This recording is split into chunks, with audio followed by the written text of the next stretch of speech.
Hi everyone, welcome and welcome back if you're new. I appreciate you being here today.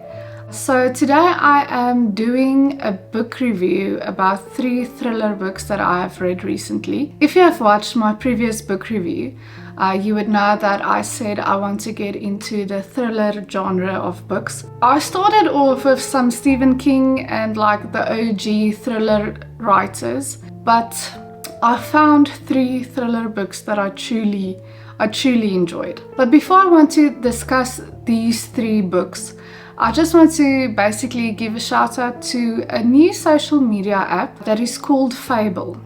So for all the book lovers out there who is quite serious book readers, you can go and check out Fable.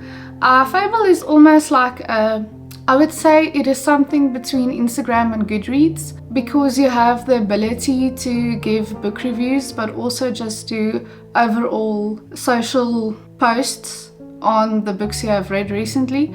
And then there's also book clubs which you can join and discuss books. It's actually interesting. You can give a review about every chapter you have read. If you're part of a book club and they are busy reading a book you're also reading. I did try some of the book clubs, but to be honest, I haven't found a book club that is completely into the genre of books that I am reading right now. But still, it is very interesting to go and have a look what is the top books that is trending right now. I have been using Goodreads for the past couple of years. And I like Goodreads, but usually when you go and look at the reviews of books, there's a lot of spoilers involved. But on Fable, you have the ability to, when you give a review, to say there is spoilers or not spoilers involved. And when you go and read some of the reviews, you have the ability to say that you want to see the spoilers or not see the spoilers. So when you have clicked the option to say that you don't want to have to see the spoilers, it blurs out basically the comment. And I don't know if other people also feel like this, but it is as if Goodreads is a very primitive app. It gets the job done. It's not a very interactive app. So yeah, if you want to go and check it out, just go download Fable, make a profile, and there you go. So I'm one of those people who love listening to music whilst reading some books. I came across a playlist on Apple Music. It's called Dark Academia for Studying. I will link it down below. And it's almost as if you are reading a movie. Or it feels like, yeah, you're not watching a movie, but you're reading, and it feels like a movie when you listen to certain types of music. So I would truly suggest you go and try out that playlist when reading some thriller books. All the music that I'm using in this video right now is also in that playlist. So I just want to disclose that I won't give any spoilers. I will get into quite some facts about these books, but it won't contain any spoilers. I just truly hope after you have watched this review that you would maybe go and read some of these books. So these past couple of years, I have only basically been reading romance novels and just fictional novels.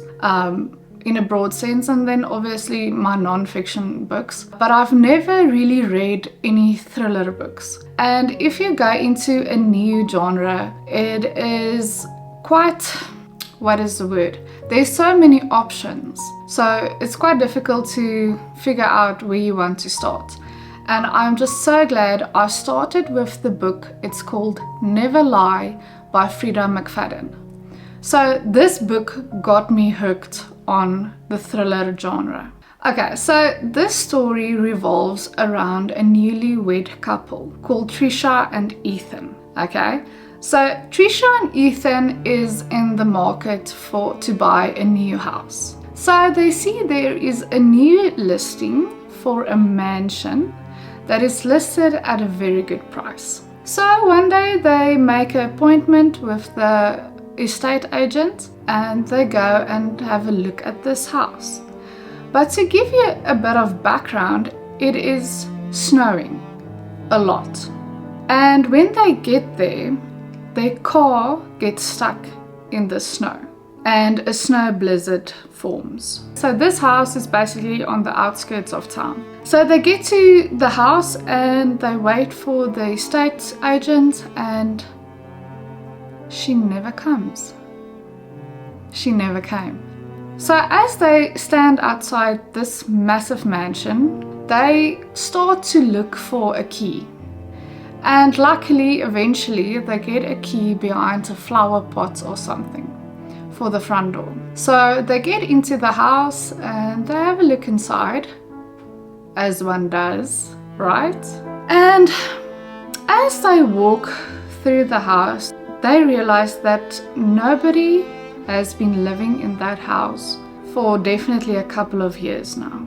And as they get into one of the rooms, I can't remember if it was like a living room, I guess it was, they see a massive painting about a renowned psychiatrist, Dr. Adrian Hale, that has been missing for the past 4 years. Okay, interesting. So as the day goes on and it gets darker, it gets into the evening, they realize they are not going to try and get home because there's a snow blizzard outside and their car is stuck. So they decide they are going to stay the night. So Ethan is basically working from home. So he gets out his laptop and he starts working, and Trisha then explores the house. And then she gets into Dr. Adrian Hale's study. So Trisha gets to this study, I guess, where Dr. Adrian Hale interviewed her patients.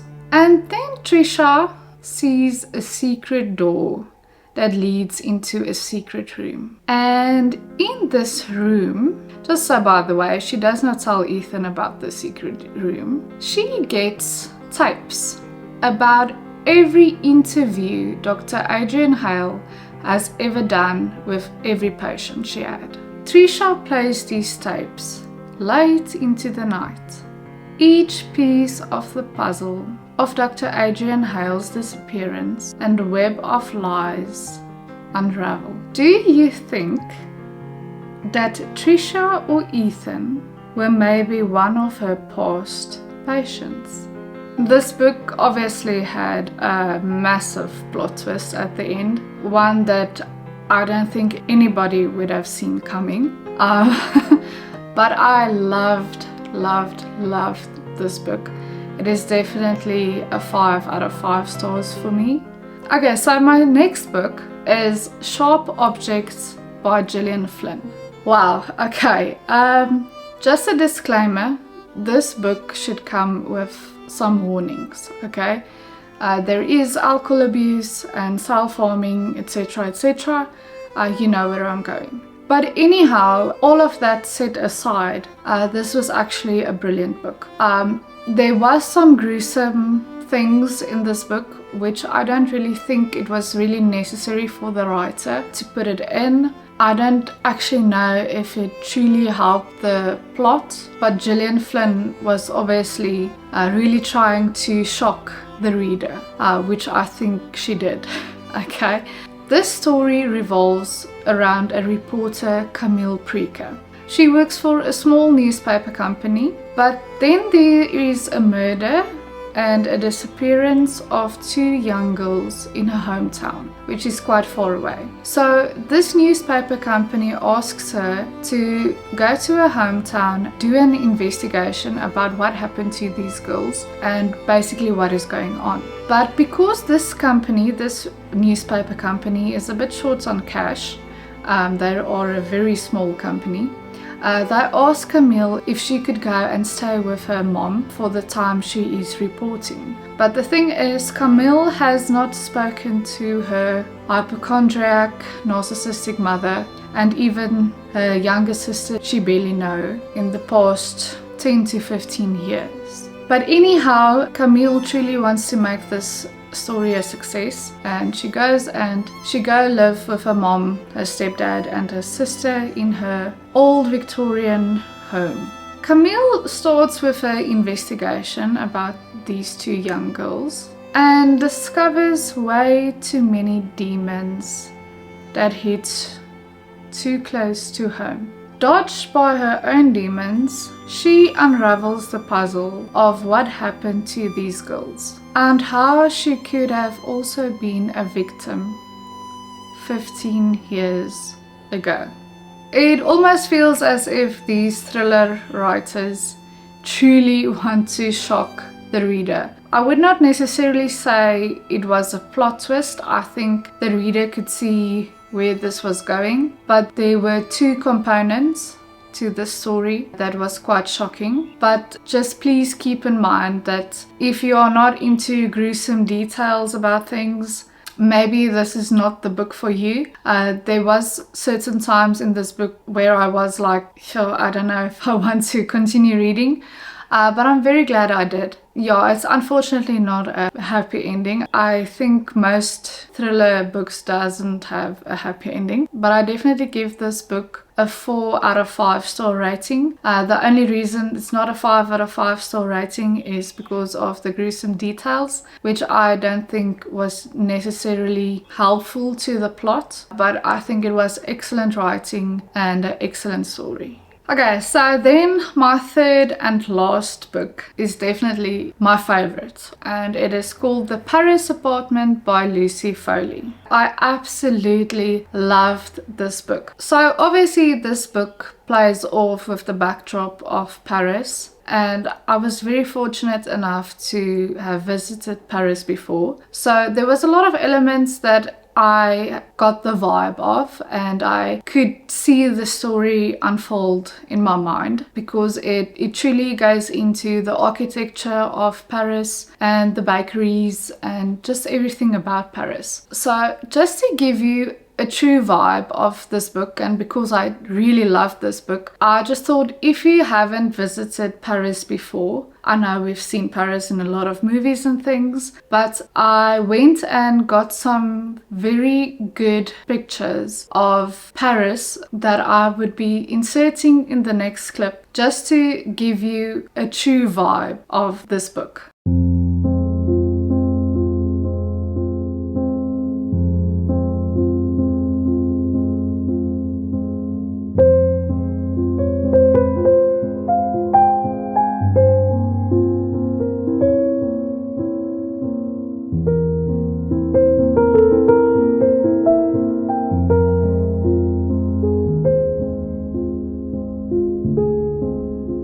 So this story revolves around a woman named Jess. So Jess lives in London, but because of workplace circumstances, she decides to quit her job immediately and go live with her brother in Paris. Okay, his name is Ben. Just to give you a background, Jess and Ben have been in childcare from a very young age. Ben was the only lucky one to go to a foster home and build a successful career, etc. So Jess communicated with her brother Ben just before leaving London. Okay, and when she arrives in Paris, she also communicated with him about his apartment address. Okay, so she gets the apartment address, but when she gets to the apartment building, Ben does not open the gate, and he's also not answering his phone.